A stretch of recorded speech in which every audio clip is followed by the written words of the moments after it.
Okay, everybody, hello. This is Flea Market Fantasy, and this is your co-host, as usual, Michael, and I'm joined by... Michael Dell of the LCS Hockey Radio Show. And we have a special guest, and I know that you like introducing guests, Mike Dell, yes. So go ahead. Introduce our special guest. Yes, this is another one of my special guests that I got for the show. You got to catch up, Michael. I know, I'm bringing in all the guests. Yeah. He is a longtime fan favorite of the LCS Hockey Radio Show.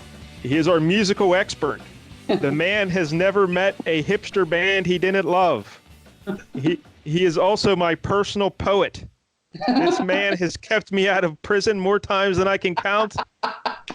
Cousin Brandon Damashek. Hello? There he is. Ooh. Cousin Brandon. Hi. What an honor. Well, Cousin Brandon, I know you're a very busy man, so thank you for making the time for Flea Market Fantasy. You're welcome. I'm not busy anymore. I'm just drunk. That seems about right. Now, what are you drinking this evening, Brandon? I'm drinking whiskey and natural bohemian. Wow, that sounds pretty good. Yeah. So I'm doing both. Sure. Now, Brandon, when we started this comic book show, I'm like, oh, well, we got to get Brandon on at some point because I know you love the comic books. And I do, and I'm not going to lie to you, though. It's been a long time since I've actually purchased a comic book, but I used to be voracious. I mean, I had over 3,000 comic books. I was a huge collector. I couldn't wait every Wednesday to go to my comic shop and buy my comics. Oh, man, I loved it. Yeah, it was great times. And by the way, I should mention, I wasn't joking about Brandon being my personal poet. He published a book of poetry called Who Would You Be? And it's available at Amazon through 19books.com. Go there, you can find it. And it Brandon, sure is. And let me just say one thing, Mike Dell. I may have written the book, but man, you helped me. Yeah. You really did help me get that thing published. And and that's no jive. I'm not being a smart ass like usual. I really appreciate the help. Well, you're quite welcome, my friend. But the one reason I wanted to bring it up right now is because the first little poem in the book, in the little introduction there, it's about superheroes. That's right. Yeah, Nice. In particular, you know who I mentioned is Wolverine. That's right. You ask your brother, who would you be? And right. and you would be Wolverine. Yeah. All right. So what was the earliest comic book you can remember that you purchased? Oh, geez, that's a tough question. I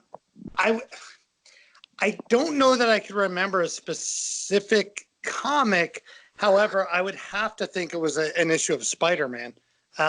Spider-Man was always my favorite, particularly Amazing Spider-Man. I used to own Amazing Spider-Man 62, which was an old one. Wow. I want to say with Medusa. I want to say was yeah. I read that one. Yeah. Yeah, that was one of the older Spider-Mans I owned. But yeah, it's hard to, the funny thing is, the first one I may have purchased could have been an Archie for all I know. It might have been. And then I would have held on to and been like, oh, comics are cool. That was horseshit. Who knows? But really, Spider-Man's what got me hooked. So. When I was a kid, Brandon and Michael, I used to have these little stupid comic books called Richie Rich and Hot Stuff. Do you remember those? Oh, yeah. I remember that. Yep. With Hot Stuff, the little devil guy? Yeah, the little devil. Yeah. Maybe we'll do a Hot Stuff issue at some point. There you go. You know what? Please don't. And by the way, let me add one thing. And look, I'm gonna pull back the curtain here. I've not listened to all the episodes of this show, but I liked what I hear. But I will say this: nothing I found funnier than listening to the last episode and Mike Dell making fun of Mike L for picking that Batman. Seriously, of all the Batman comics, you pick one with a goddamn magician? What are you doing? Mike. What was that? Oh, what a ridiculous comic book to pick. It's not. Trust me, I didn't go out of my way to find a comic with magic in it. It was because it was specifically drawn by Michael Golden, my favorite artist. Yeah. So it was he might be a great artist, but whoever wrote that horseshit should be shot. He's one of our favorite writers. Stupid comic. Jerry Conway. Nobody does Jerry Conway. Well, you can do better, Michael. Fantasy. I try to tell him that every week, Brandon. He can do better. Well, I heard you. You keep saying you're making fun of his comics. And by the way, Michael, quick story for you. last week, and it was the day after Thanksgiving here. Do you have Thanksgiving in Canada? Yes, ours is in October though. Is that that's not box? No, never mind. I don't know what you guys do. Anyway, we had Thanksgiving last Thursday. So last Friday morning, I had off of work. So I rolled into a local bar at 11 in the morning. This is completely true. And I look, and I'm having a beer. And about 10 minutes after I got there, I look over. This guy walked in, and I swear to Christ, I tried everything I could to take a picture of him. And I was like, is Mike L in Canada? It looked just like you. Wow. Just like you. See, I didn't want Mike Dell to know I was in town. You spoiled it, yeah. No one tells me when they come to town. You get it done. Yeah, that Mike L gets it done. And I was like, he's here. Yeah, sometimes he has to cross the border to get it done. He's not scared. I was so excited. It looked so much like you. And I couldn't take a picture without it being obvious, but I was going to send it to you. It was probably Edward Snowden. It was probably. Well, I don't know. He had a woman on each arm. That was definitely Mike L. That sounds like me. That was probably me. Very drunk, though. And I was like, it's 11 o'clock, sir. So, Brandon, when you were a kid and you went to the comic book store on your Wednesdays, I should mention also that you're basically our age. We're all the same age. Yes. So, what kind of stuff were you buying on Wednesdays? Oh, my God. So, like I said, all the Spider-Man comics. So if it was Amazing, if it was Spectacular, if it was Web of, I was getting all the Spider-Man stuff. I was getting X-Men. I was getting X-Factor. Trying to think what else. I was never a big Avengers guy. I was not like, a Thor guy or anything. I was getting detective comics, though. I did, as much as we made fun of the Batman just now, I really enjoyed detective comics. I thought that was great. That was maybe the lone DC comic I was buying. Yeah. But I don't know. I mean, those are the main, like Alpha Flight, but that went away fairly quickly. And Mike L, wink, wink, Canadian supergroup. So yeah, I don't know. I for a little while I read some like Captain America. But like most of the Avenger books did not resonate with me the same way. I don't know why. They just. I hear you. I bought which is funny now, as popular as like all the Avengers Endgame, as popular as the movies are. The comics didn't do much for me. I got Avengers on occasion, but I was always an X-Men guy. Yeah. Sure. Avengers was definitely never a top seller like in the 80s or ever really. Maybe in the 70s, but definitely not in the 80s and 90s. No way. Well, what about you guys? Like, what was your one go-to comic? Like, who did you always Mike L? Well, I didn't have one. It was Spider-Man, Batman, Superman, and X-Men. I bought every spin-off, like you said, it was Amazing, Spectacular, Web, and then X-Men was X-Men, X-Factor, Mutants, everything. And then that probably lasted until the early 90s, and then I kind of got sick of Marvel and DC, and then I went over to like Dark Horse and bought Concrete and Macman and all that stuff. You became a hipster. Exactly. You got it. So were you reading like Image comics and all that too? No, not Image, more like Vertigo and Dark Horse and stuff like that. Yeah. I was a cool guy for a couple of years, but yeah. What about you, Del? What were you reading? Well, when I was real little, I started out Spider-Man and Batman, like Detective Comics when I was real little. And then there was a break there where I wasn't reading comic books too much. And then in 1986, I picked up X-Men 207 just on a whim. And I was smitten. Which one was that? Tell me which one that is. That's the one with Wolverine on the cover, dragging his claws down the front. Oh, so good, yeah. Not with the reflection of the Hulk in it. No. That's Incredible Hulk. That's That's 340. This one's drawn by John Romita Jr. and he's just pulling his claws right down like he's ripping the cover. It's a famous cover. Yeah, I know what you're talking. Fuck yeah. Yes, because I would always see ads for the X-Men and stuff, and like when I was reading my Spider-Man or whatever, and I was like, oh, they look weird, and I never bought them, and then I was like, oh, well, I'll try this because I like the cover, and I just fell in love with the X-Men. So for the next like 3 years, nothing but X-Men and X-Men related stuff, and then I also got into like Silver Surfer, Punisher. I started buying Spider-Man again, some Avengers. I would buy like at least 12 books a month probably. Yeah, and so did well, another one for me, I was going to say, I love like the What If series. I think I mentioned it. But I had a bunch of those. Did you? So if you're reading like X-Men, were you also reading like X-Force and X-Factor and all that? Definitely X-Factor. A little bit of X-Force when it started, but not too much. New Mutants. Oh yeah, New Mutant, sure. Yeah. Yeah, that was all great. Oh, what about what was the Excalibur? What was the British? Oh yeah, I loved Excalibur too because I loved Kitty Pryde and Rachel. It was Summers. awesome. It was so cool. I loved it. It was very weird, which is why I loved it too. It was strange. Yeah, I also then went back and read the Captain Britain stuff that Claremont and Alan Davis did, like in the UK, and that stuff's great too. Yep, absolutely. All that and shit, I forgot. Oh, like I said earlier too, I know I mentioned Alpha Flight. Alpha Flight didn't last super long, but it was a cool comic. I mean, and Mike L. maybe like I don't know. So let me ask you, Mike L. Again, I hate hijacking the conversation, but again, I've been drinking and I do this. Mike L. Was Alpha Flight for you sort of like, oh, like finally, like I'm being represented? Like, no, I'm serious. No. I mean, it was big before I was really into comics, but I did go back and pick them all up. It was cool to see, the Canadian flag on the Guardian and the two French Canadian characters, and I thought it was definitely a nice way to represent, Canadian culture and that. So that was cool. I didn't think the comic was great, but it wasn't great, but it was good. Yeah, it was cool. It was Guardian and Puck and it was Aurora, Sasquatch. Right. It was good. I mean, it was also cool to like read a comic and see them talking about like Ottawa, right? Because, right. Like when you're Canadian and you see Canada, if you're watching a movie and they even mention Canada, they might as well be mentioning your street that you grew up on, because you're so not used to hearing it, So we don't have to go down this avenue, but Scott Pilgrim versus the World. I mean, come on. There you go. Yeah, like that was all in Toronto, and it was just like I know. Can go to Toronto and see those places. It's great. One of my favorite movies, by the way. So I'm like, I get it. Absolute masterpiece. I love that movie. Great. It's so good. So yeah. So Brandon, yes. This week on the show we're doing Secret Wars 1. Yeah.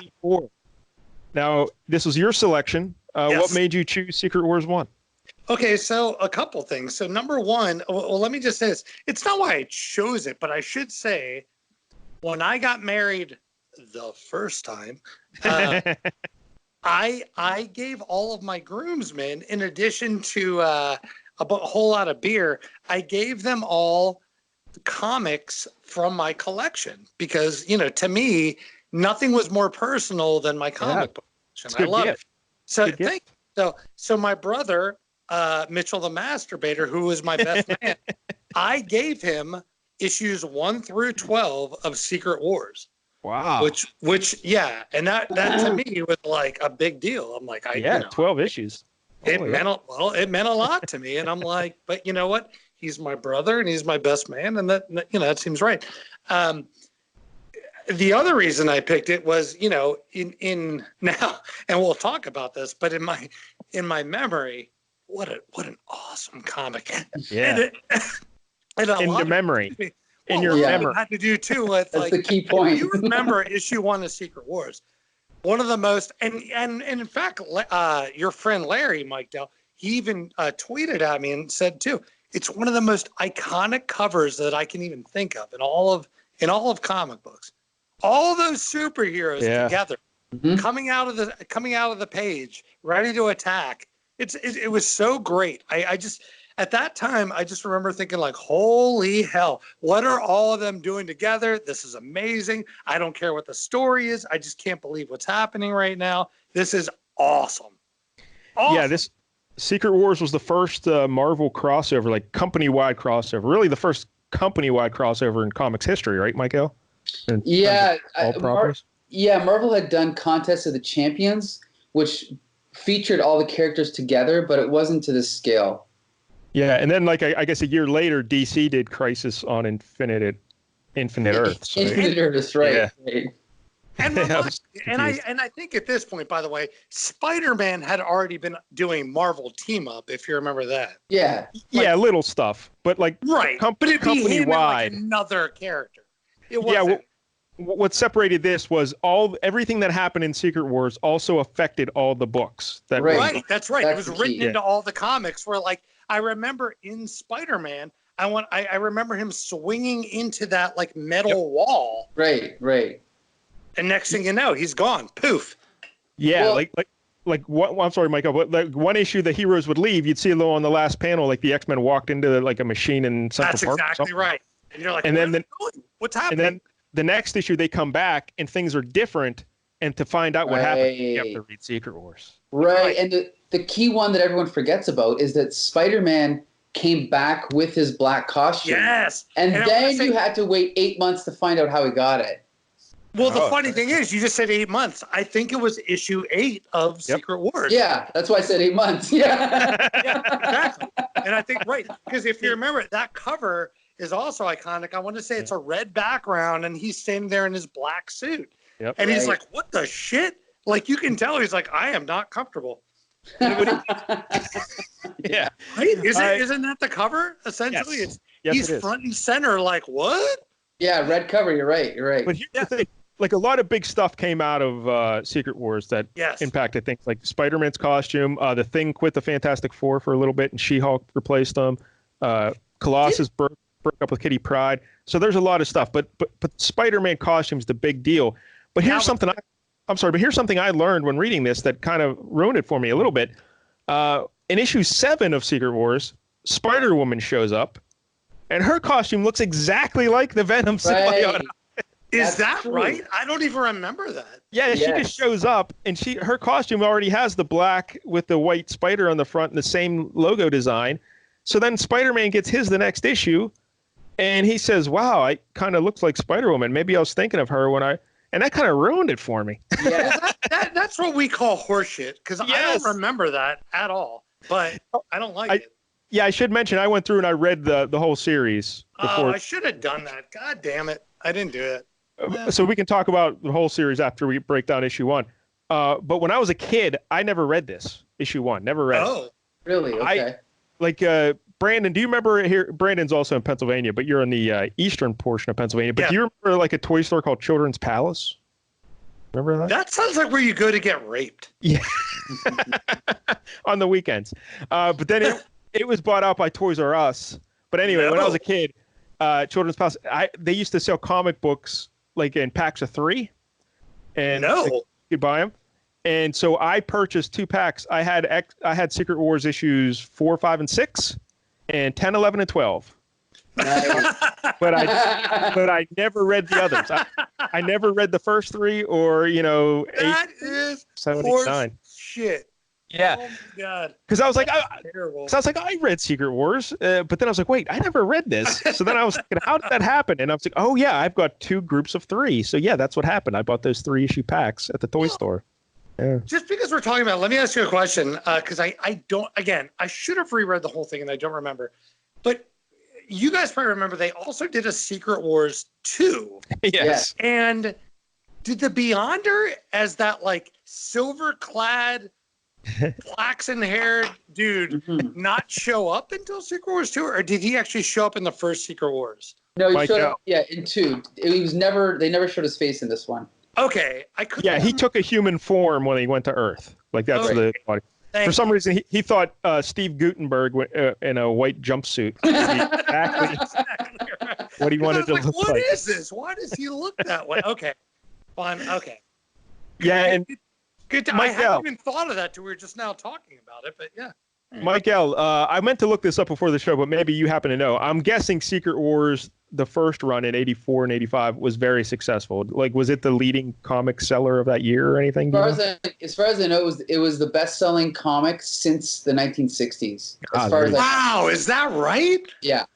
At that point, until they did, Spider-Man and X-Men #1 in the 90s, this was, I believe, the top-selling comic. Oh, absolutely. My God. Just because it was such a huge crossover. Yeah. Right, it had all the characters in it, yeah. So. Oh my God, that's crazy. And what a weird thing to think of now, huh? And Secret Wars 2, not as successful. No. Because Secret Wars 1, it's great because you had all these heroes and villains and they're fighting. And then Secret Wars 2, you have Steve Gutenberg walking around trying to realize what it's like to be human. Not the same thing. Well, and they also, for this series, they had Mike Zeck do art, who's one of their best artists. For Secret Wars 2, they had Al Milgrom. I don't know if you remember Al Milgrom, not a good artist. So, see, the problem is you and again, this is where I lack now in knowledge is that back when I was collecting comics, I would have known these people. Now I'm like, I have no idea who you're talking about. I don't remember this. I have no idea. I'm like, oh yeah, Todd McFarlane. well, you Rob mentioned Liefeld. He's cool. Yeah, the creators here are Jim Shooter's the writer for the whole series, and Mike Zeck does all the art except for 2 issues where Bob Layton fills in issues 4 and 5. Was he good? Mike Zeck? He was. I don't think he was as good as Mike Zeck, but he was fine, you know. But you mentioned the cover, Brandon, one of the most famous covers. Yeah, I agree. It's Mike Zeck art, and you got all the heroes: Captain America, Cyclops, Wolverine, and everyone's behind them. They're running at this, right at you, coming right at the viewer. It's a very famous image. But the only thing that bothers me is Wolverine. There's like a line over his mouth, and it looks like it looks like he has half a mustache. You look at it. See, I can see that. Yeah. Speak to it. It's like he has half of a Frenchman's mustache, and it really pisses me off. But other than that, to be fair, he's Canadian too, right? That's right. He is Canadian. Yeah. I gotta Frenchman's agree. mustache. There you go. If you're talking about heroes running towards the camera or whatever, this is absolutely the best one. Yeah. I think every Marvel superheroes fan should have this on their wall. It's just flawless. Like, not only is the anatomy flawless, but if you look at all the characters, the foreshortening is so perfect. Like, it all looks like they're coming at you. You know what I mean? Yeah. Like, it's just, I could just stare at it all day. There's so much energy to each characters. Oh, great. Michael, that's the thing. If you, so again, this came out, what did you say, 90 or 84? 84. Okay, so I'm 9 years old in 84. So keep in mind, to see that, I'm like, this is the most exciting thing maybe I've ever seen. Exactly. Yeah. See, I missed out on that. I never bought it. The Avengers and Spider-Man and the X-Men, everyone, they're coming to get me. I gotta have this. But do you remember, like, a couple years ago when the Avengers movie came out and everything was all the Avengers, they re-released, like, T-shirts and stuff with this cover, but they cut out all the X-Men. You remember Yes, that? that's right. No, I do not know that. Yeah. Well, you know why, right? Yeah, because they didn't have... I know. The X-Men. Now I know why, I'm sure, but yeah. Yeah, but it really pissed me off. I'm like, you can't denigrate such a cover like that. You got to come up with something new. That's some Orwellian bullshit right there. Yeah. You can't do that. Like, come on. Did you guys notice there's one very prominent character, actually arguably 2, missing from this cover that are not in the story? Do you know who they are, or can you think of who they are? Again, I'm not looking at it, so I can't. I'm looking at it. One is Professor Xavier. He's not there. Well, these 2 characters are not even in the story, but they should really be in this story. One is Daredevil. Well, why would he be there? He's not in Secret Wars. No, but I'm saying this is the story with all the Marvel superheroes together. I see what you're saying. Yeah, you have She-Hulk, you have Captain Marvel. I thought you meant people in the actual story. No. I'm saying you'd think that if all the superheroes were together, you'd have Daredevil, and you'd also have Doctor Strange. But both of them are missing. But that's the thing. In rereading it, it was almost like we're just gonna have like the Avengers, the X-Men, and Spider-Man and the Fantastic Four. But the very weird, I thought the same thing. I'm like, well, this clearly is not all of like Marvel's greatest heroes. You're excluding people. I believe me, I have a lot of problems with this. We'll get into that. But interesting trivia, Michael, when you mentioned Daredevil not being there, this wasn't a Marvel idea, Secret Wars. This was the idea of Mattel, the toy company Mattel. Really? Yeah, I didn't know that either until I started researching. I thought the comic book spawned the toys. No. But DC had just signed a deal with Kenner, and Mattel had the Masters of the Universe property, but they wanted to hedge their bets on the superhero market. So they said, all right, we got to get with Marvel. So they went to Marvel and said, hey, we want to do a big toy line for you, and we want you to come up with a comic book to promote it. So they were talking to Jim Shooter, and they came up with different ideas, and they said, well, we'll put all the heroes and villains together, and we'll have them fight, and that was all Shooter. And, by the way, speaking of ideas, you mentioned Spider-Man's black costume. I just want to mention this before I forget. I just read today before the show that idea actually came from a 22-year-old fella who wrote into Marvel with it, that Spider-Man would get a black costume, and Jim Shooter bought the idea from the kid for $220 in like 1992. Right. And then they used it here in Secret Wars. Mike L., can you elaborate on that? Do you know more about That's absolutely true, yeah. It was a fan thought of the idea, submitted it, he was paid. And then as far as I know, the story, that was buried.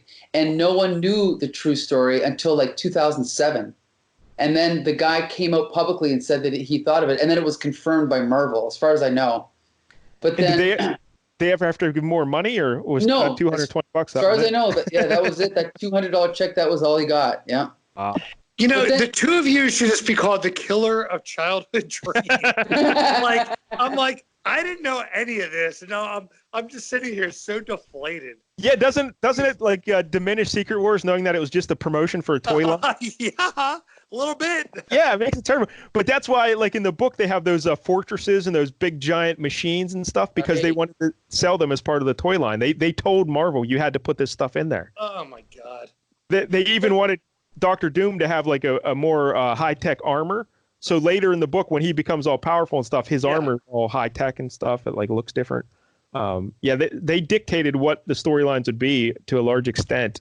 So glad I picked this comic. but Mike, when you mentioned Daredevil, the first line of toys that they released. By the way, did you guys have any of those toys? Oh boy, no. Yeah. Oh well, no, I shouldn't say no. I think I had a couple things, but no, very little. I picked up the Wolverine figure like a couple years after, like in '86 or '87, and when I started reading, I was like, I found it at like a drugstore randomly, and I was like, oh, I'll buy that. So yeah. I think I had Black Costume Spidey, Doctor Doom, and maybe one other one. But to be honest, I found the DC toys were better, so I bought those. Of course. Is that better? How? Like, explain. Like, what do you mean?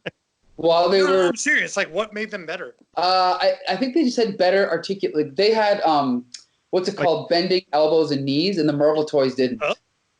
Yeah. There's better design.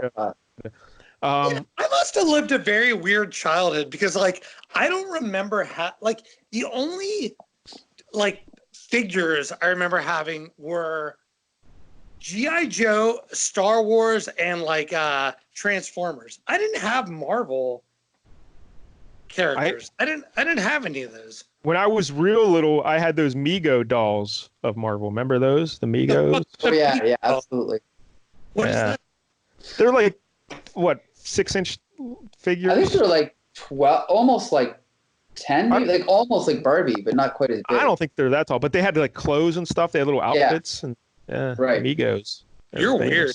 All right, but getting back to the toy line. So the first line of toys, they had maybe like 8 figures or something, prominent characters. Then the second wave they were supposed to come out in 3 waves. The second wave of figures, Michael, they had a Daredevil. Even though he wasn't even in the book. They had Daredevil. They had Falcon, Daredevil, I think Hobgoblin. But Mattel just decided to make whoever they wanted. Dude, what are you talking about? That's what they did. This is all just a big money grab. Yep. Yeah. Exactly what it was. But the toy line didn't sell so well, but the third wave never came out. I think overseas. So well, because you can't sell characters that aren't in the comic. So who was supposed to be in the third wave? Shoot, I read it, but I can't remember. They did Howard release the Duck. Yeah, it was more people that weren't even in the books. I think Dazzler was great. involved. Abomination, the Incredible Hulk villain, the Abomination. God, yeah, I do remember that.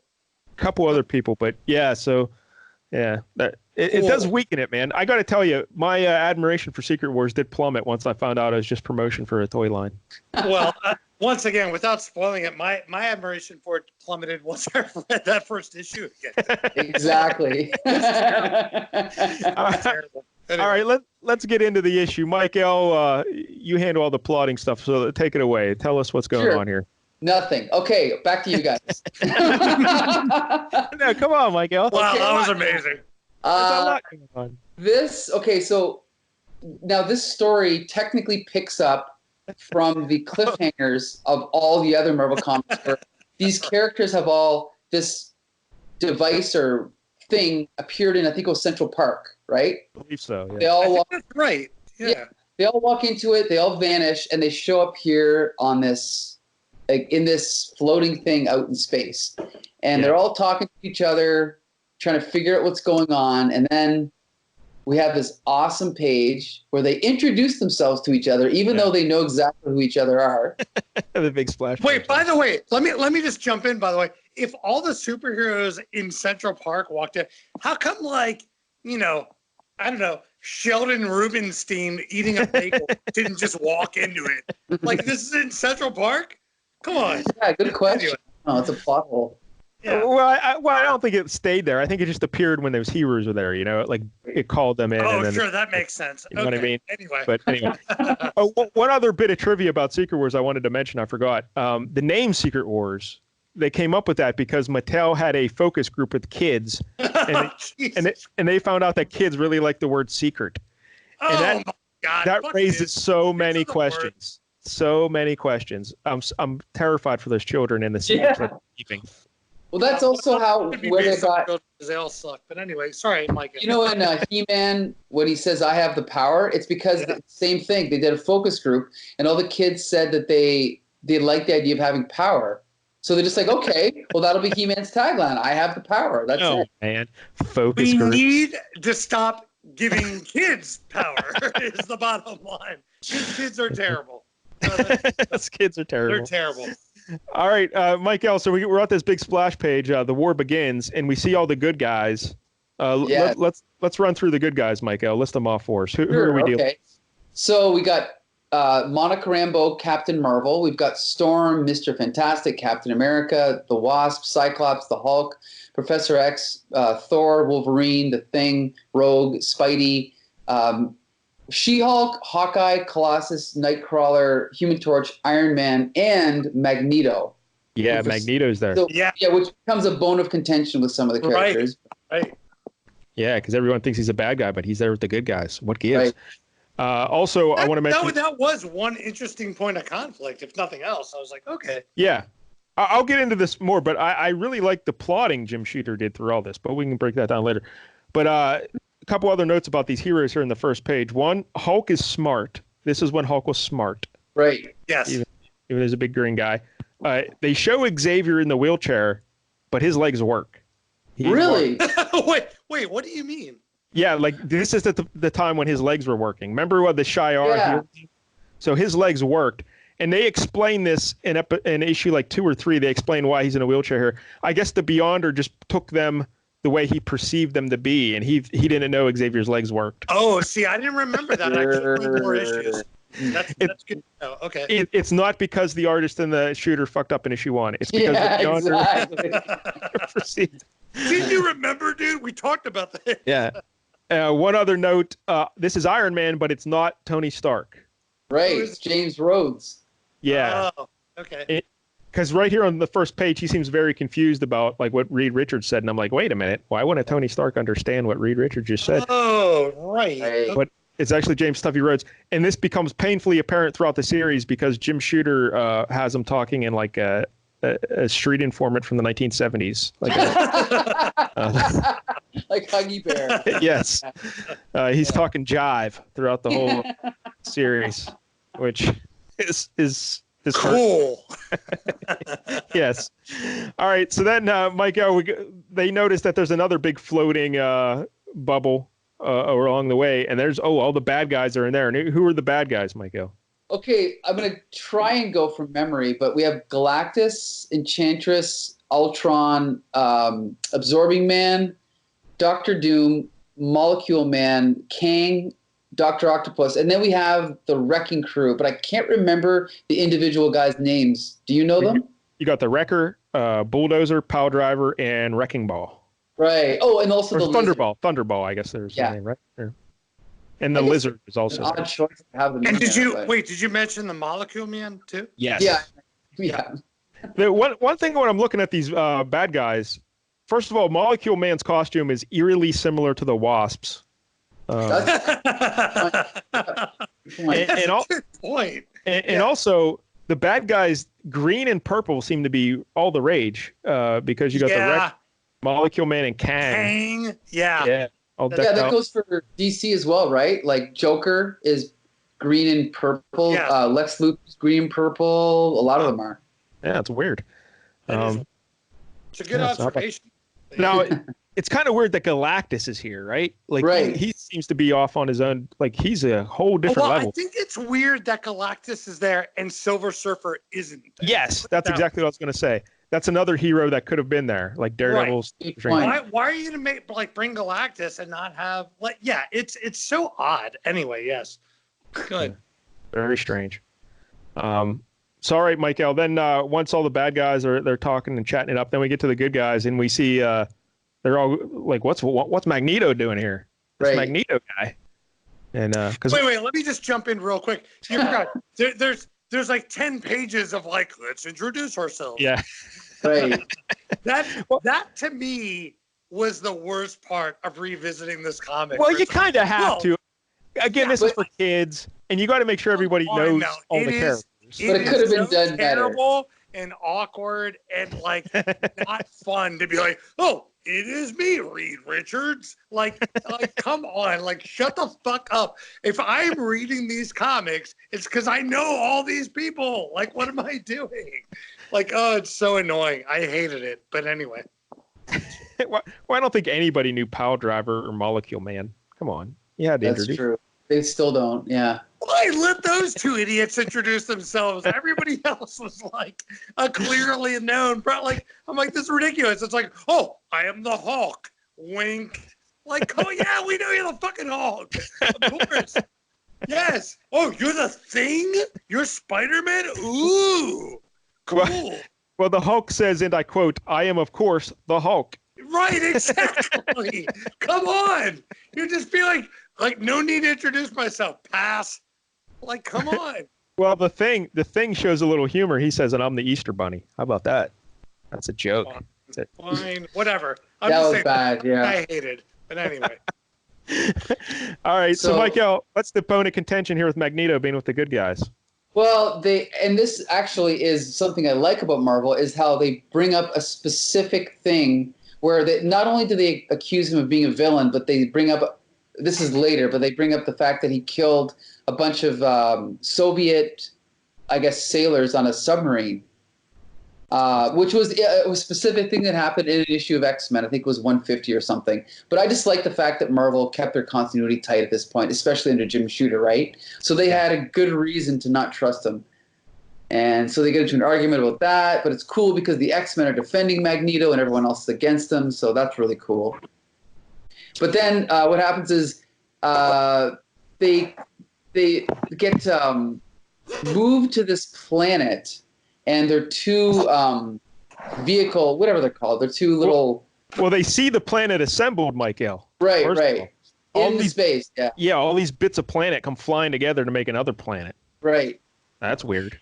Well, it's also kind of weird because they say, a planet is being formed near that star, the only star remaining from that entire galaxy.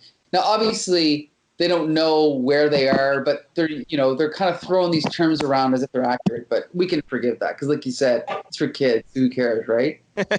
Exactly. But and then the villains are all arguing back and forth, and then Ultron goes crazy and attacks them, and then Doctor Doom is trying to team up with what's his name, Molecule Man. Yeah. And they use Ultron to bump into Galactus to get his attention, and then Galactus uses his power to completely drain Ultron of all his energy, and then which kind of impresses everybody. Yeah, it's cool, but I can only say that none of this is really, I guess necessary. It kind of just I think it's people I are think just it's kind of necessary. arguing. You think it's necessary? Okay. Yeah, because you need to establish that Galactus is the big guy here. Okay. Because you see Ultron making mincemeat of everybody else, and then Galactus just like snaps his fingers and he's done. So you need to, because that's important. Because a couple pages later, you're having Galactus confront the Beyonder. Right. So you need to see that he's the big guy here.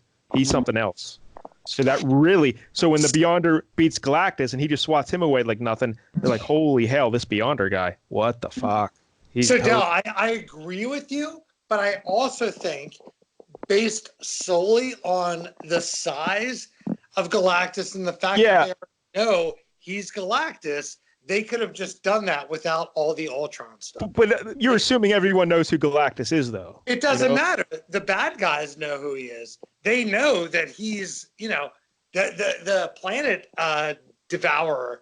They know that like he's insane. You need to put it in scope for the reader, though. No, I get it, but I still think I don't think again. I'm King the Conqueror. I'm Doctor. Like again, very fucking lame. Like I don't need all that. It's just too much. Let's have some action and less like introductory shit. Anyway. But I love the Ultron Galactus stuff. So then, Michael, Galactus goes through the space bubble and he's going to confront Beyonder. He's like, I'm coming for you, Beyonder, because he's hungry, and he wants to. He somehow senses the Beyonder can end his hunger. Right. And who goes with him, Michael? Who sneaks in there with him? Dr. Doom. Dr. Doom. He's always up to something. He's tricky. And then they both get rejected, don't they? Yeah. Beyonder just swats them away. Yep. Right. And so now they're in these. What do you want to call these? What are they in? Like they're not really spaceships, bubbles. Yeah. So these bubbles get transported down to this planet that's just been created, and they're like kind of far enough away from each other that they're still separate. And so then now they're arguing back and forth about Magneto again, and then they start to discuss who should be the leader of the group. And Professor X picks Cap. First, they ask Reed Richards, then they ask the Hulk, then they ask the Wasp, but then everyone agrees that it's Captain America. That's funny because Wolverine is the only one who dissents, right? He says, wait a minute, he's the least of us. He can't do anything. I won't follow him, which is kind of a bit interesting because you find out a few years later that they knew each other in World War II. Remember that famous story by Claremont and Lee? But we can forgive that because that was written yet. Wait. So let's talk about this for a second. Clearly, the Wasp should not have been the leader. Okay. Well, she was the leader of the Avengers at the time. Yeah, she was. That's horseshit. She should not be leading all these people. There's no fucking way. The other thing is, so if I was going to pick a leader of them, I probably would have gone with Captain America or Professor X. Like Captain America. Captain America is the leader. He's the guy you want. Yeah. Right? It has to be one of them. Like, I like the idea like that the Wasp is even in consideration. Like, come on. No goddamn Yeah, it just seems weird that like they don't go to Captain America right away. Like he should have been the top choice. Right. Yeah. Come on. Like, I get it if you're the X-Men in a way, because you're like, well, we're mutants and we're, but come on. I mean, it's Captain America. The other big thing that I took out of this conversation was that Professor Xavier, when he's looking around for leaders, he doesn't even consider Storm or Cyclops. No, which is weird. Yeah, Cyclops was his boy since childhood. Captain America, it's a mutant. So, like, why are you not looking to your own leadership? I don't understand that. You think he would have at least offered Cyclops up, but again, at this moment in time, Storm is the leader of the X-Men. So exactly. And that is a plot line later on in the series, Storm and Professor X vying over who should lead the team because Xavier tries to take a leadership role. But that would have really intensified it if he would have suggested Cyclops and not her, But I remember, if I'm not mistaken, I remember the X-Men issues with like Storm as like the potential leader with the what were those shipbirds that lived like underground? The Morlocks. Right. Isn't that like she overtook like leadership of the Morlocks and then she was going to be the leader of the X-Men, right? She was already the leader of the X-Men at that point. Oh, okay. But she beat Callisto.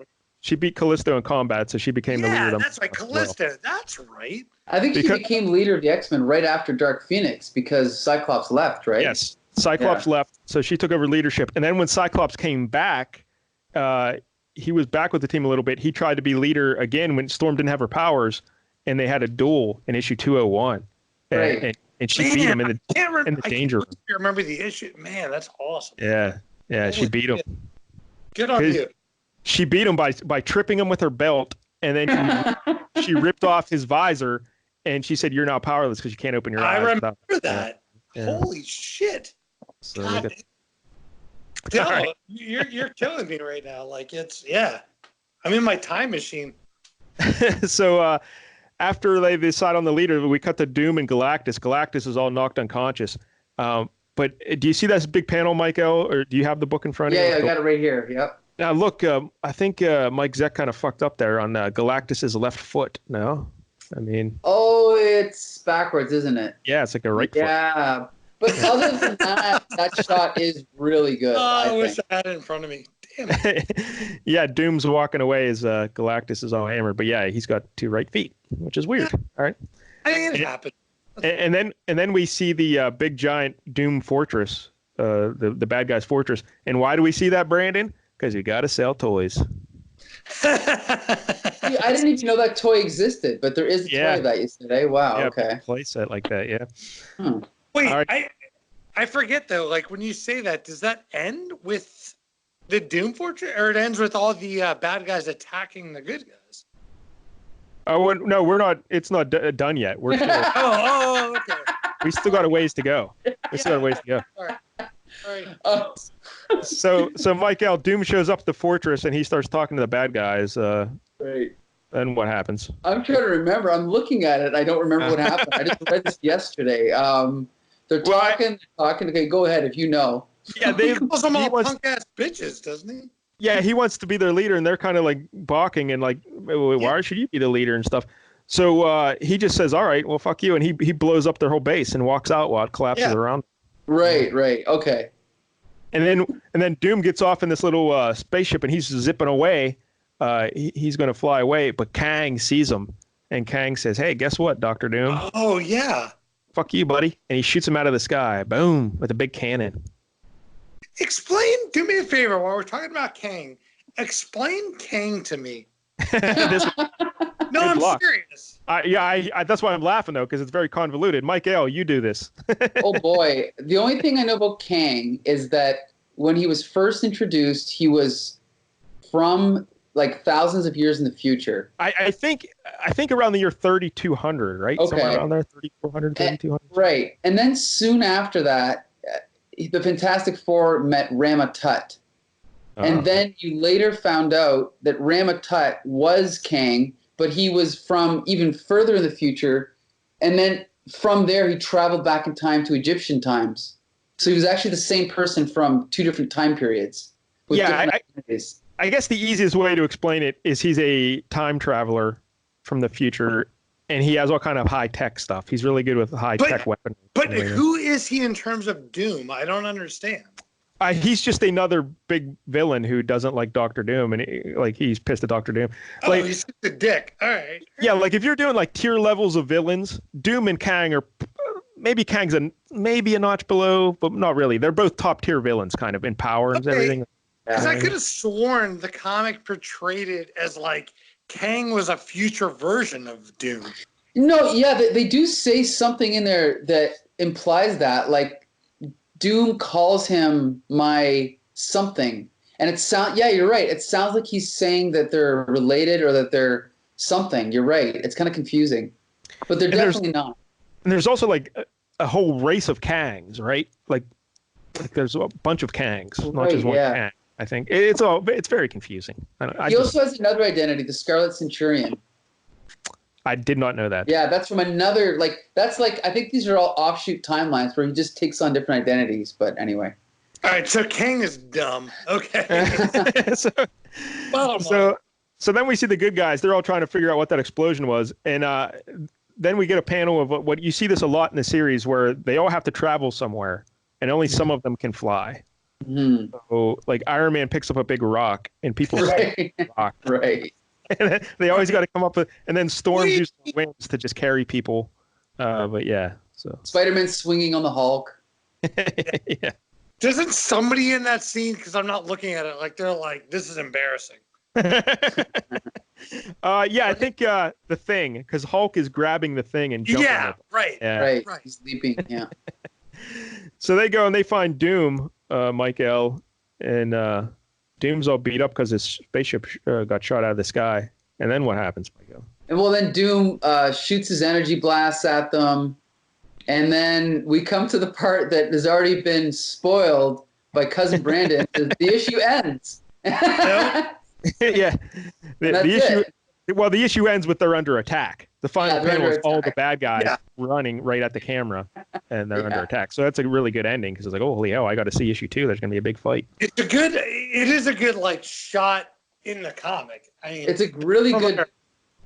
It's a great shot, but it's almost like the in comic version of the cover for the bad guys. Right, exactly. That's a good point. It's mirroring that with the bad guys. That's exactly right.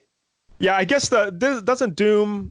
Captain America helps Doom up, and Doom says, "I need the help of no man." Right. And they kind of say, "Well, don't you want to like get together or something?" And fuck him.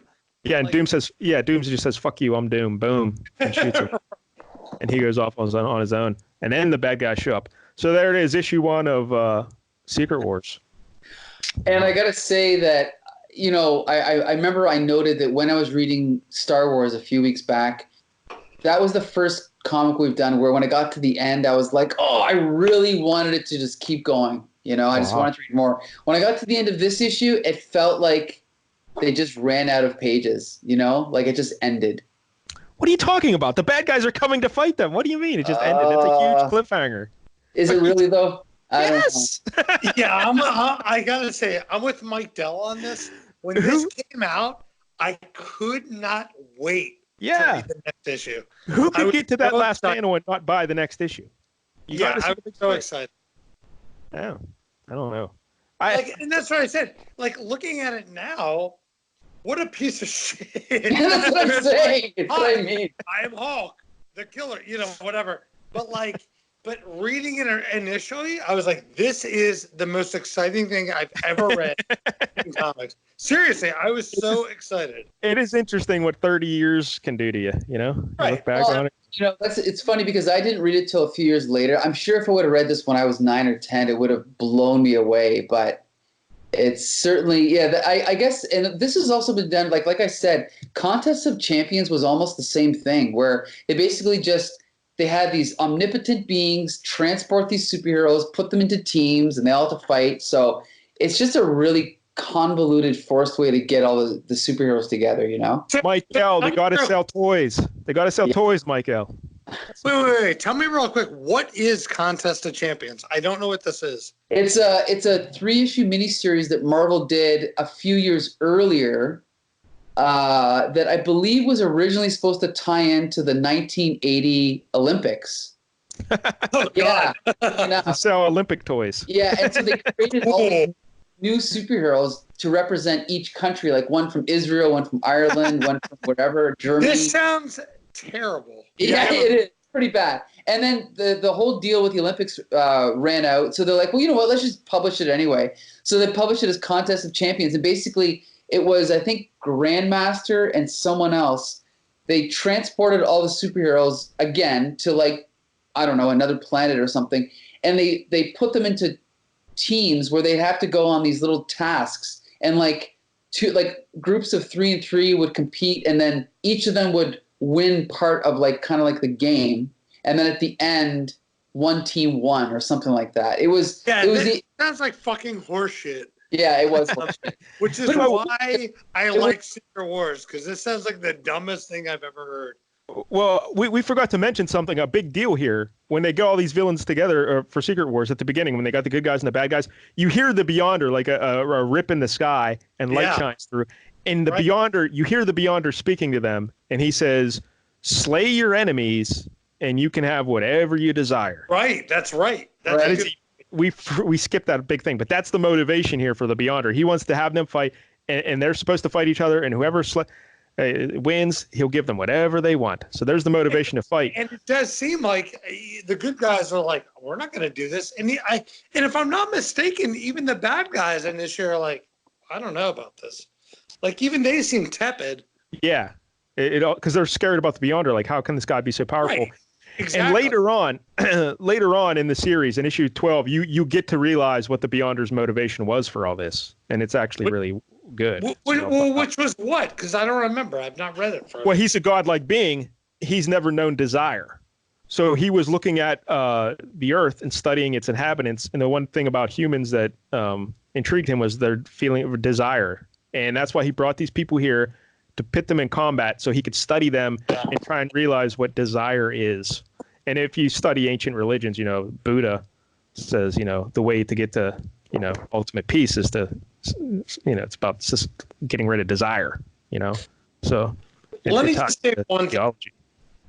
Mike Dell is a goddamn, you're a smart fella. I do my best, but yeah, so I really like that. And Jim Shooter's the writer here. We've talked about Shooter a couple episodes ago, Mike, so we don't have to go through his whole history. But I really listen. The dialogue here is terrible. Yeah, right? It's really bad. It's really bad. It's really hokey. Now, in fairness, this is a challenging thing to write for one guy to write all these characters and keep them consistent with their characterizations. And he failed miserably in doing that, I think. Yeah, he did. Yeah, he did. Like for one example, like every character is basically boiled down to their like biggest cliche, and then he just keeps hitting that with a hammer. Yes, exactly. And the worst example of this is Wolverine, because at this point in time, Wolverine, he's already evolved as a character. He went to Japan, he got married, he lost his wife, he found his inner peace from studying with the samurais and the ninja. He's a different guy than he was. Yet Shooter's writing Wolverine like he was in X-Men 96. Like complete meathead just killing people. It's like that is not this Wolverine anymore. So it's pretty bad. I think ideally, I know it would have been hard, but he should have had like Claremont kind of consulting, and he could have had Roger Stern consulting on Avengers maybe. You know what I mean? Like have all the writers in a room together to just kind of smooth out some of those rough edges.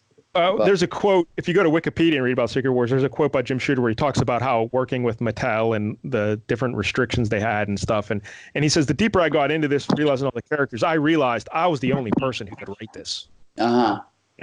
That does sound very egotistical. Yeah.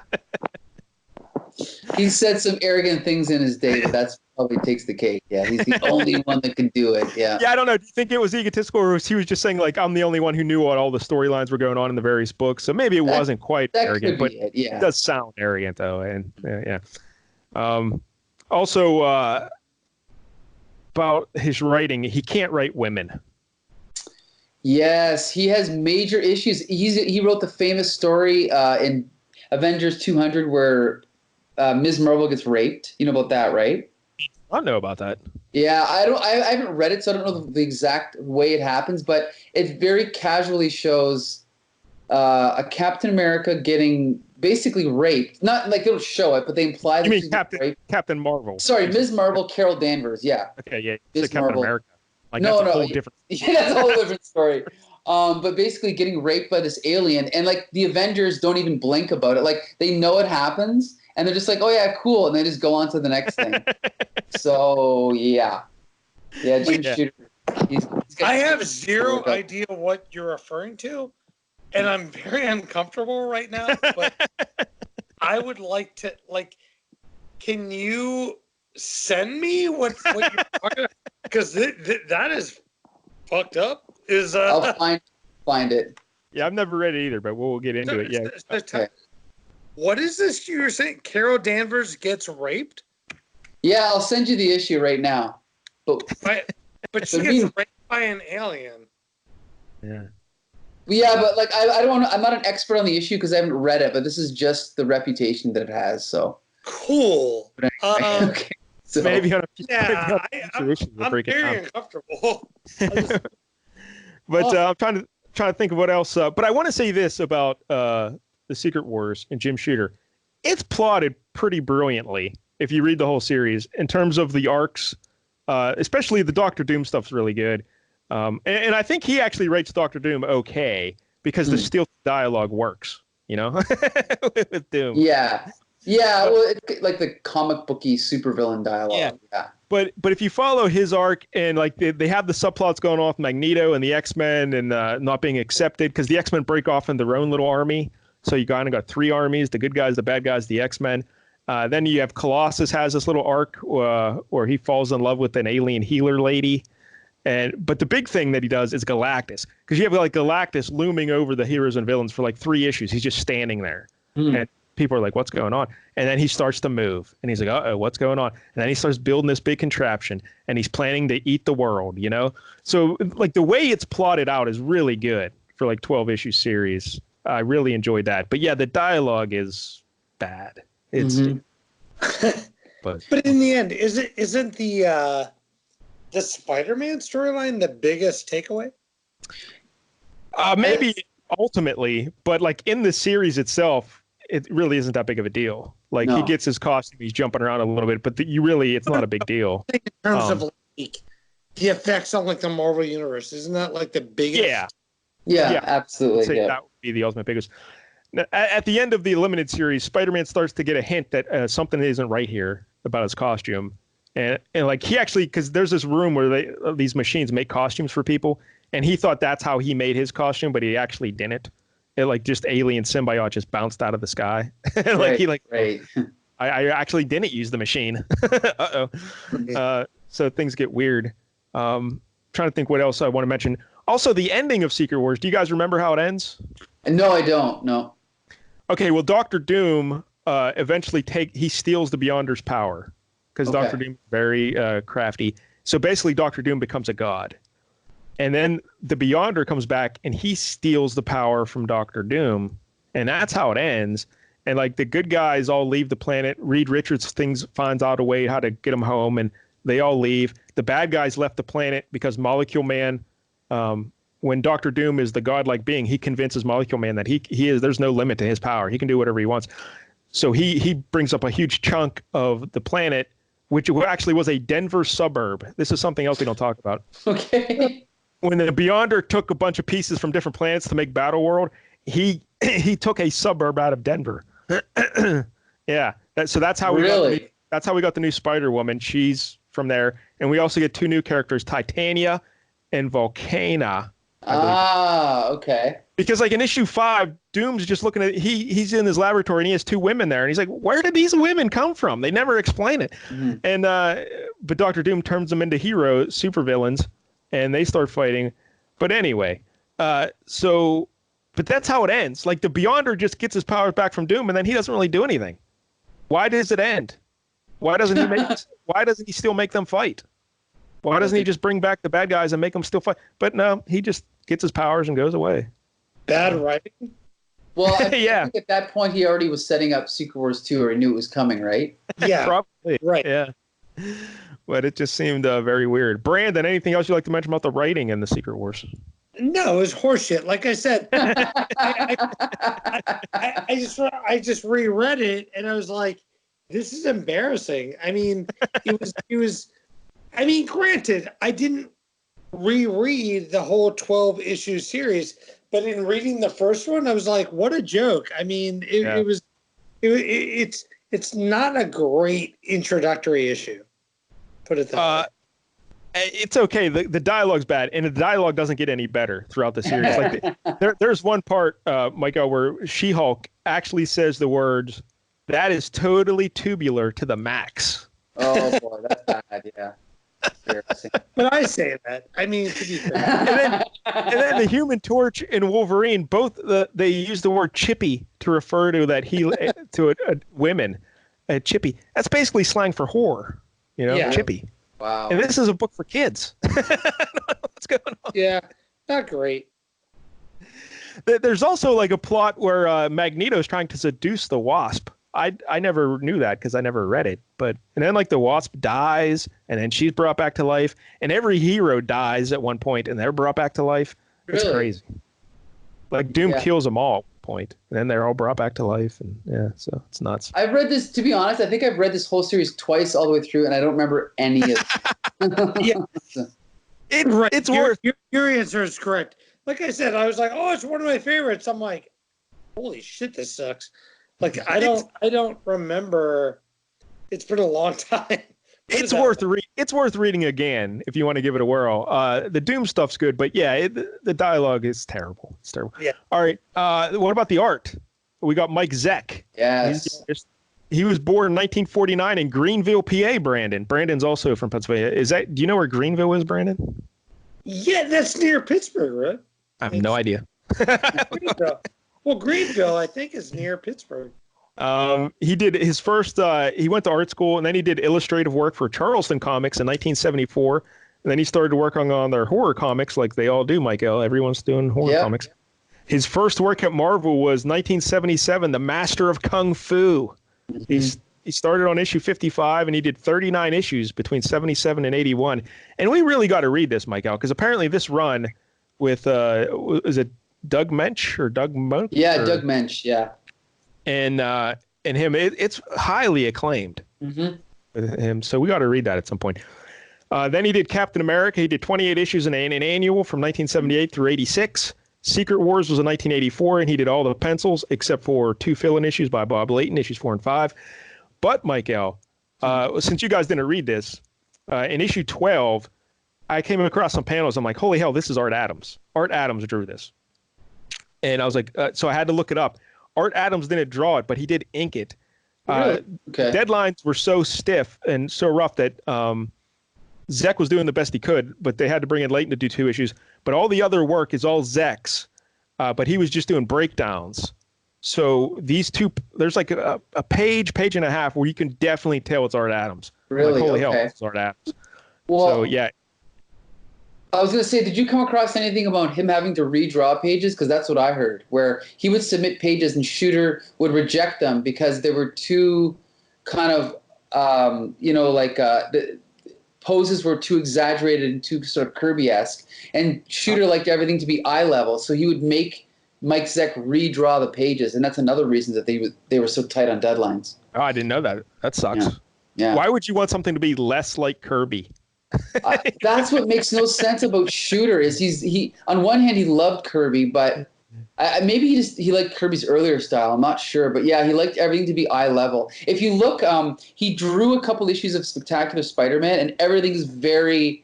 It almost looks like 1960s DC, where everything's like eye level, medium shots of people just standing there talking. You know, that's terrible. Not very action packed. I don't have a goddamn clue what you're talking about. Brandon is hammered on whiskey right now. All right. So the other big notable Mike Zeck work after Secret Wars, he did the Punisher Limited Series in 1985. He did all 5 issues. Very famous covers. The Mike Zeck on that. And also he did Kraven's Last Hunt in 1986. That's right. Those are all his big works. So Brandon, what'd you think of Mike Zeck's art? I'm lost. Who are we talking about? The artist of Secret Wars 1. What did you think of I actually really liked it. Like, to me, like that artwork, like, to me, it was like quintessential from the comics I loved. Yes. I loved it. I thought it was great. Yeah, I think this is classic comic book art. Yeah, right? I loved it. Yeah. It's not like top tier, but it's no, real. but it's like from like when I that era of comics, like I loved it. Like it wasn't, because I always my jump always, and I know it's cliche, but it's always like Todd McFarlane that jumps to that. So like anything before that, like to me, like Secret Wars is perfect. The artwork is perfect. Yeah, I like it. Here's the thing. Mike Zeck is one of my favorite artists, and he is probably my favorite cover artist, okay?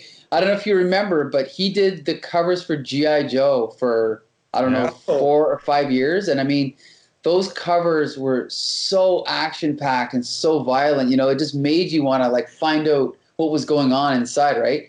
But the thing is, as we said, this cover is one of the best of all time. The interiors are not as good, but some of the pages are really good. And I think it's just really uneven, right? Yeah, I would agree. If you go through all 12, I think it's 12, right? All 12 issues of Secret Wars, the covers are great. They're all. Yeah, I think my favorite's issue 10, where Dr. Doom is fighting the Beyonder and he's all beat up in his armor. Right. Yeah. Right. But yeah, I agree with you, Michael. Mike Zeck's a great artist, and the stuff here is really good, but it also seems hurried and rushed. Right. Yeah, right. You know what I mean? So yeah, like 1 or 2 panels will be great, and then there'll be 5 in a row that are crap. Yeah. Yeah, but I mean, they're still great. The one thing I like about Mike Zeck is how he draws his figures. They taper down to the feet, and the feet get real thin, almost like they're on peg legs, and it seems weird. but I love it because it really makes them dynamic and it brings a sense of action to the figure just by having them angle down like that. And it's pretty distinctive of his style, but I love it. That's a good observation. Yeah. I mean, really. I love the Mike Zeck. It really is. Well, I think, like I said earlier, I think the thing with him is he has such an incredible sense of perspective, and it's rare. Like, there's a lot of great artists, like even like say Neil Adams. He's perfect anatomy, but it's Mike Zeck. It's just, it seems like every character, it's almost like you're using a fisheye lens, and like, you know, everything's perfect. Like, there's always this foreshortening, but the muscles all look exactly like where they should be. You know, I think that's what makes it work. Yeah. It's just real clean, too. Just real clean style. I love Mike Zeck. All right. So there it is, Secret Wars issue 1. Brandon, any other comments, or what would you give Secret Wars 1 out of 1 to 10? I don't know. I mean, number one, I'm drunk. And number two, again, it's weird. It doesn't hold up the way I thought it did. No, like, it does not. I love it in terms of introducing what Secret Wars is, because I love Secret Wars, but that issue itself is not great because I hate all of the I am Thor, I am Hulk. Like, I think that is bullshit. So I don't know, a 4 out of 10. Oh, 4 out of 10. He's an angry drunk. Mike L, 1 out of 10. Ooh. This is, ideally, I would rate the whole series, but if I was just rating number 1, I would say maybe a 6, but probably a 5. I'll go 6. That's where I was going to put it, 6. Because, again, I liked a lot of the plotting. Mike Zeck's art was fine, and but the dialogue is brutal, and it doesn't get any better. It doesn't get any, so bad. The concept of Secret Wars and the general plot and the arcs are great, but the actual page-to-page storytelling and the dialogue is terrible. Yes. That's my point. Yes. But it's still fun to read. I hate it. It's still fun I never read this, so it was still fun to go back and read it. So, times. My phone's about to die. Yeah, we got to let you go because you're about to pass out. But Brandon, that too. Yeah, I'm going to say this. I would like to re-invite Cousin Brandon on the show again, because in a few weeks, I would like to review Crisis on Infinite Earths #1. Well, I don't think Brandon ever cared about it. No, but we can I have no idea what that compare. There you go. We can compare the DC equivalent of Secret Wars and see what you think about that. But, you know, the invitation's out. If you don't want to come, that's fine. But the invitation's out. Mike L, I'll say this, and Mike Dell knows this.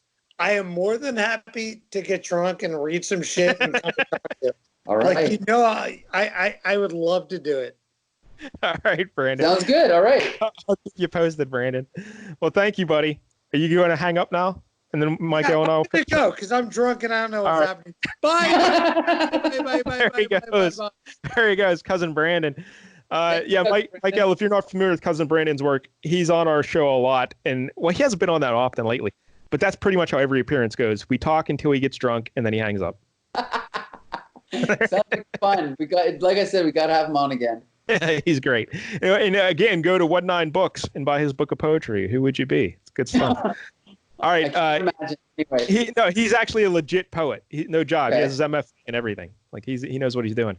Like his poems. Are you talking like Jim Shooter now, or his poems don't even rhyme? That's how good they are. Oh yeah. Okay. All right, Mike L. So Secret Wars 1. It was fun to read, but probably not the best product. But I got to tell you, it really did depress me to find out that it was just created to sell toys. It really did make. I think I knew that all along, so that didn't surprise me at all. Yeah. Yeah. See, I always thought the comics came first, and then they made the toy line because the comic was so successful. Nope. No. That really makes me sad. I mean, you also know. I don't remember. Were you a fan of G.I. Joe and Transformers? Yes, of course. Okay. Now you are aware. I thought that the toys were made because of the success of the cartoons, but you realize it's the exact opposite, right? Yeah, I knew that. Yeah, like those were just toy commercials. That's what we watched, toy commercials. Yes. That was kind of depressing to find out. But I thought Secret Wars was high art. Sure, yeah. There you go. But seriously, you got to go through that. Read Secret Wars, the whole thing again, because there were some real gems of Jim Shooter dialogue through. Holy hell. I absolutely will read the rest for sure. Especially how he writes Wasp. Oh, Yikes. my goodness. He just has no concept of how to write for women at all. No. It is terrible. All right. So, Michael, I've had a couple guests in a row. Next 2 weeks, you get to pick. 2 weeks in a row. Michael picks. 2 picks in a row, yes. And because I'm such a festive, person, I'm gonna follow the spirit of the season. I'm gonna pick a Christmas story, and I'm sure you've read this one. It's called "Merry Christmas, Daredevil," from Daredevil number 253 by Ann Nocenti and John Romita Jr. I'm positive I've read it. What's on the cover? It's the Kingpin holding Daredevil's mask. Yep, I've read that. Awesome. All right. I used to read it and reread it every Christmas when I was a kid. I loved it so much. I can't remember anything about it. Well, we're going to refresh your memory. But I love John Romita. I love Ann Nocenti, and I love Daredevil. So yeah. All right. All right. So yeah, that's next week, and then I'll keep the one after that a surprise until next week. So. All right. Cool. Sounds good. All right, I guess that wraps up another episode of Flea Market Fantasy. Please be sure to subscribe, share, tell your friends, comment any way you can. So far, we've done 16 episodes, and we've got a grand total of 0 comments. So now I've got comments, Michael. Have you? Wait, do you mean on the street or like? From a lot of orphans and clergy. Sent me letters. All right. And they say that we're doing a great service for the community. Oh, that's good to know. All right. Yeah. Hey. Well, someone did tell us that this is the best podcast, well, at least that the Comic Book Syndicate does, but that person was G.I. Jolie, so I'm not sure if that really matters. But that's just because she hates Quasar. That's true, that's true. Everybody hates Quasar except me, but anyway. All right, so I guess that's it. That wraps up this week's episode of Flea Market Fantasy, and we'll see you guys again next Tuesday.